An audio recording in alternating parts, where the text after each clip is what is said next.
Konflik antara Iran dan Israel kembali menyita perhatian dunia.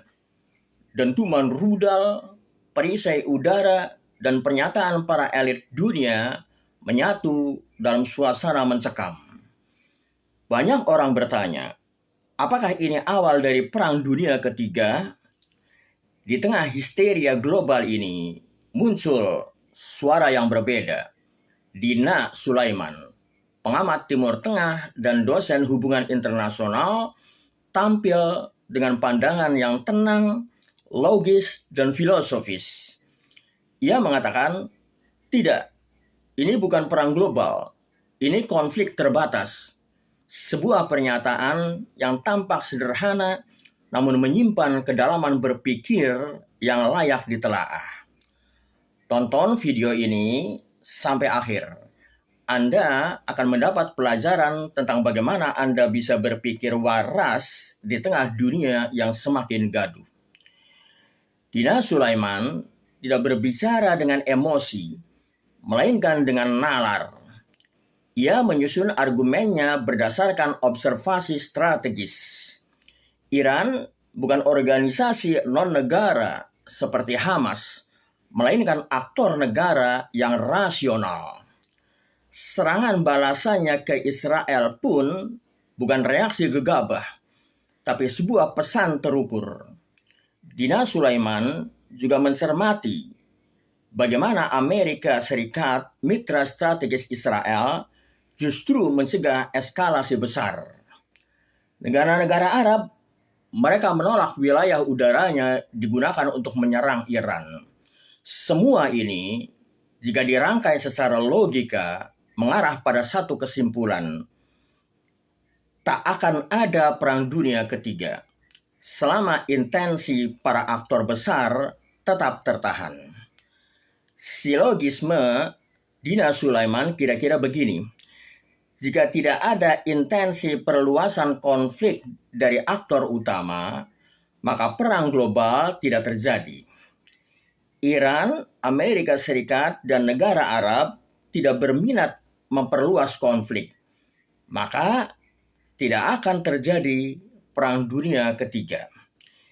Ini mengingatkan kita pada gagasan Immanuel Kant tentang perpetual peace. Dalam grand work of the metaphysics of morals, dia mengatakan, act in such a way that you treat humanity, whether in your own person or in the person of another, always at the same time as an end, never merely as a means. Bertindaklah sedemikian rupa, sehingga engkau memperlakukan kemanusiaan, baik dalam dirimu sendiri maupun dalam diri orang lain, selalu sekaligus sebagai tujuan dan tidak pernah semata-mata sebagai alat. Kan menekankan bahwa perdamaian hanya mungkin tercapai jika negara-negara bertindak berdasarkan rasionalitas dan tidak menjadikan manusia sebagai alat dalam permainan kekuasaan. Dina Sulaiman dengan caranya sendiri menyuarakan harapan akan rasionalitas itu. Ia menolak narasi yang menjadikan Iran sebagai aktor irasional, malah menunjukkan bahwa justru logika strategis Iran yang mampu meredam konflik agar tidak membesar. Lebih dalam lagi, komentar Dina Sulaiman dapat dibaca sebagai bentuk kritik atas nalar politik global hari ini yang sering terjebak dalam militerisme dan simbolisme. Logika geopolitik seringkali absen dari pertimbangan etika. Tapi di sini kita justru melihat sebaliknya. Iran yang selama ini dicitrakan negatif, tampil lebih rasional ketimbang negara-negara yang mengklaim membela demokrasi. Ini mengingatkan kita pada ucapan Noam Chomsky. States are not moral agents, people are, and can impose moral standards on powerful institutions. Negara bukanlah agen moral, manusialah yang memiliki peran itu. Dan mereka dapat menerapkan standar moral kepada lembaga-lembaga yang berkuasa. Dalam Islam, pendekatan seperti yang dikemukakan Dina Sulaiman bisa disebut sebagai bentuk hikmah, kebijaksanaan yang mengakar pada rasionalitas dan akhlak. Imam Al-Ghazali merumuskan hikmah sebagai al-hikmatu fi'lun ma yambaghi fil waqtil ladzi yambaghi alal wajhil ladzi yambaghi. Hikmah adalah melakukan sesuatu pada waktu yang tepat, dengan cara yang tepat, dan untuk tujuan yang tepat.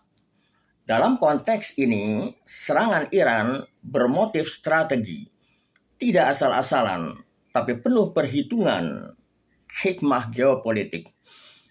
Ketika dunia dirasuki oleh ketakutan dan gelombang disinformasi, suara jernih seperti yang disampaikan Dina Sulaiman menjadi oase intelektual. Bukan hanya karena ia seorang perempuan yang berani berbicara berbeda dari arus utama, tapi karena ia menggunakan nalar. Dalam dunia yang sering dibanjiri emosi kolektif dan propaganda, berpikir jernih adalah bentuk perlawanan yang paling filosofis. Logika, etika, dan hikmah, tiga kata ini menjadi inti dari bacaan kita terhadap komentar Dina Sulaiman. Ketiganya tidak sekedar konsep, melainkan senjata sunyi yang jauh lebih ampuh dari rudal-rudal balistik.